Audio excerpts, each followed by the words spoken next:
Jackets win 3-2 in the second game of the second round of the Stanley Cup Playoffs against the Boston Bruins, tying the series at 1. I said last video I was not concerned with the way the Jackets came out. They came out rusty in the first period, but overall they had a pretty good game. They need to get the power play going. They'll be fine. Came out in this game, power play worked fine. It was 50%. It had the game tying goal 1-1 and the game winner goal. And after one of the games in Tampa, I'm pretty sure it's game 2, Matt Duchene was asked a question about winning games, and his answer was, you have to win games different ways. We had the comeback the day before, and then they had the blowout. And he said that one of the times, they're going to have to win a game in overtime.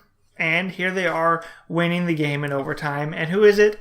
Matt Duchene. Bob once again played out of his mind. He looks like he's Vezina Bob again, making incredible saves. And if he keeps this up, the Jackets should not have a problem moving on. One thing though I also say about this game, the reffing sucked. I don't know what it was. They were making horrible calls. In the first period, Josh Anderson got a penalty for interference where he put his stick on the guy and pushed him a little bit and he fell down. That's interference? Okay, yeah. But when the Jackets are on that kill and they're moving back and Marchand just runs into the Jackets player, I'm like, that one right there, that was interference. But no, you're not going to call it. The stuff like that, I'm fine giving Anderson the penalty. Yes, that was interference.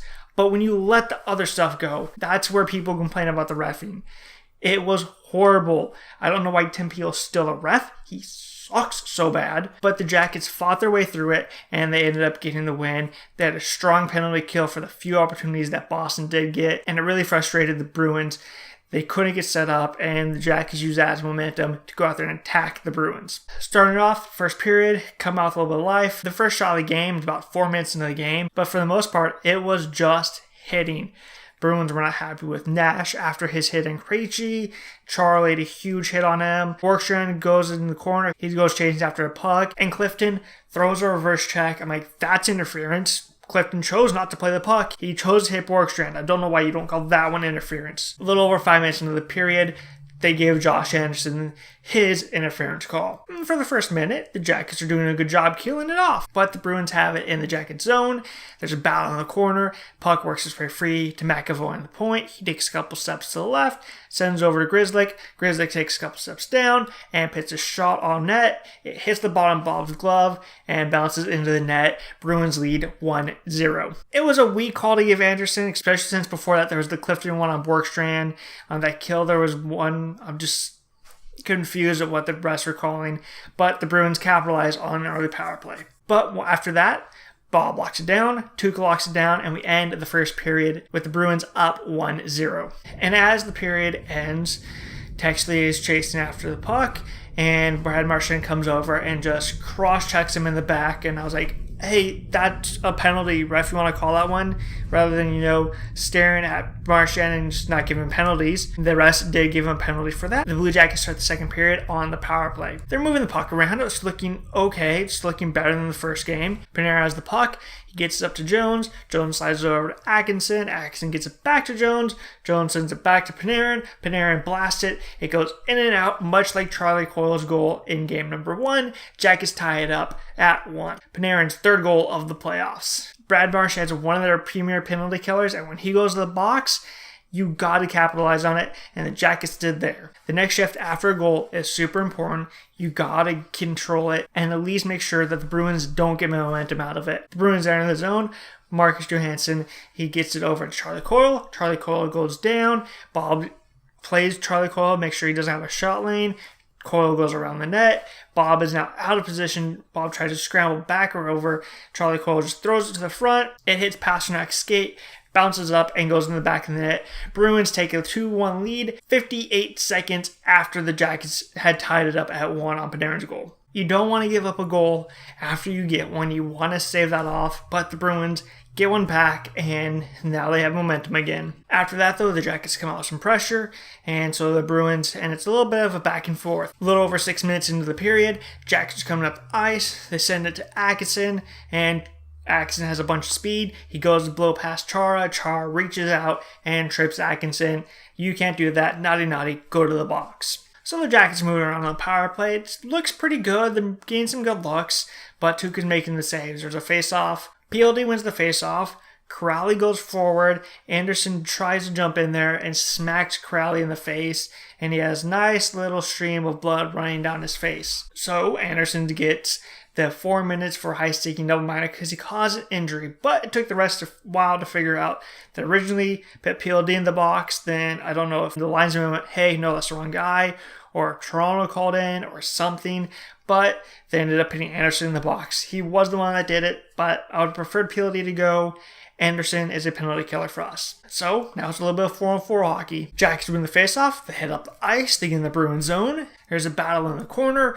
Charlie Cole gets it. He just backhand, no looks, throws out into the slot. And Seth Gallenza goes, ooh, I'll take that puck. Thank you very much. Steps up, gets it. Tuukka Rask comes out, plays him. Is like, you're not going to get a shot on me. I'm going to stop this. And Jones went, okay. Here you go, Panarin, who's standing at the goal line. Tuukka now scramble. He's flailing for it, and Panarin pits it top shelf. Jack is tied up at 2. Panarin's second goal of the game, 4th of the playoffs. Coyle had all of the time in the world. I don't know why. He just threw it into the slot. He didn't look or anything. Jones picked it off, and Panarin put a beautiful shot past Tuukka. And if Panarin heats up and it gets going, the Bruins are in major trouble. But after that, both Tuukka and Bob lock it down, go to third period, and once again, it's more of the same.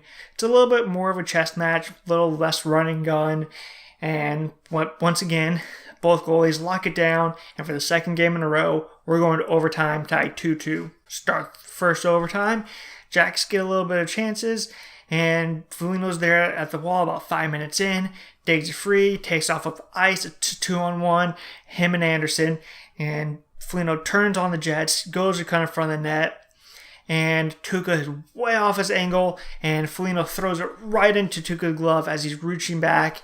If Foligno waits half of a second, he pushed that in the empty net.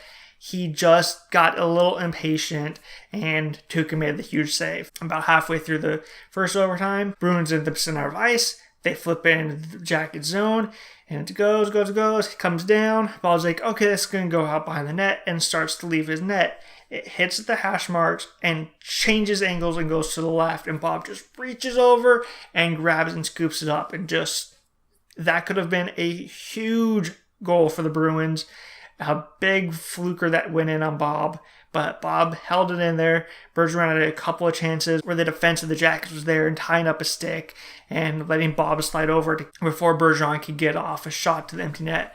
But both goalies still tall. We're going to second overtime. Couple minutes into the second overtime, Boston dumps in the Jacket zone. Bob goes out, stops the puck. Jones comes and picks it up. Bergeron comes down from behind the net. Bob's heading back to his net and goes, you know what, I'm going to let Jones go in the crease. So he pulls back a little bit, has a stick out of the way. Jones starts to skate through Bob's crease. Bergeron gets the stick in between Seth's legs. Seth goes to cross over. His legs get caught up. Seth goes down. And that's an easy call. The refs are going to make it every single time. At least they should. They've been known not to in the series. Bergeron to the box. And much like Marchand, when he's in the box, you got to score. He's one of their premier penalty killers. Those are their two best penalty killers up front. When they're in the box, you have to make them pay. The Jackets are doing a good job. They're moving the puck around. Get the puck over to Panarin. Panarin shoots the puck. Rask makes a save. It hits Matt Duchene, who's doing a good job standing in front, and the foot. He kicks it to his stick. He pits it through Rask 5-hole as Rask is starting to open up to slide over to make the save. Jackets win 3-2. Matt Duchene's 4th goal of the playoffs. And now the series is tied, heading back to Columbus. And it's a common saying, you're not out of the playoff series until you lose on home ice. The Boston Bruins have. Technically, they did have a turnover midway through the third period-ish, somewhere in there. And after that, he did not play the rest of the game. And when you're playing double overtime, you got to play everybody. I don't care if he made a mistake towards, he has to play. Wimberg went in through Dzingel.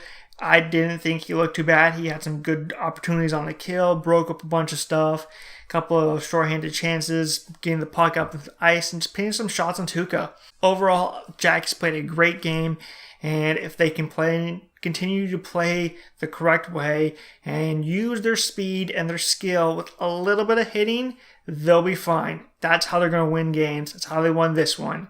Don't get taken in to Boston stuff with all of the hitting and the stuff after the whistle. That's not going to work. That's Boston's game. That's how they win stuff. So until next time, when the Jackets play the Boston Bruins in Columbus for Game 3 of the Stanley Cup Playoffs or Round 2, go back and strive, all that fun stuff. Until then, I will see you later.